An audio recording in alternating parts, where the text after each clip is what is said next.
Your patio has been a sound investment for you, but you need to maintain and ensure that that investment will have a long-term benefit for you. For that, you need to ensure you are maintaining and keeping it in the best condition you can. The better work and more time you put into it, the longer it will last and always look fantastic for you. A golden rule in the maintenance of your garden patio is to avoid any acid cleaners. These are detrimental to natural stones, and for porcelains they can actually remove the surface protective layer, and that can make it more porous and susceptible to moisture absorption, which when cold can actually create cracking and damaging.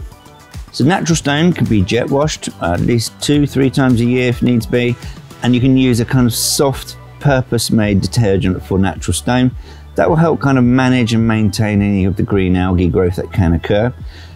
But you can just keep it looking crisp and new, and you always want to be out in that space. When maintaining your patio, make sure you're looking out for anything that may be going wrong. If there's anything in the jointing that's lifting, get it fixed as quickly as you can so no weeds can get a hold of that patio area, because that can create lifting of your paving slabs. If you can't put the furniture away in the winter, make sure you cover your furniture and lift the feet off of the actual surface of the paving. This will prevent any of the tannings coming from the wood and staining your paving permanently. When it comes to the maintenance of your porcelain patio, it's the same kind of process where you can jet wash it and then certainly regular sweeping. But you also have the added bonus, you can mop with some warm soapy water and just keep on top of it, especially if you've got those light colors and you want that crisp contemporary finish.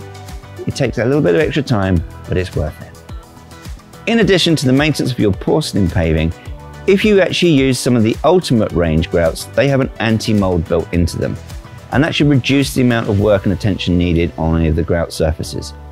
Other options you could do is apply a sealer to the porcelain surface, and that reduces again the amount of workload you'll have for up to 2 years before you need to recoat.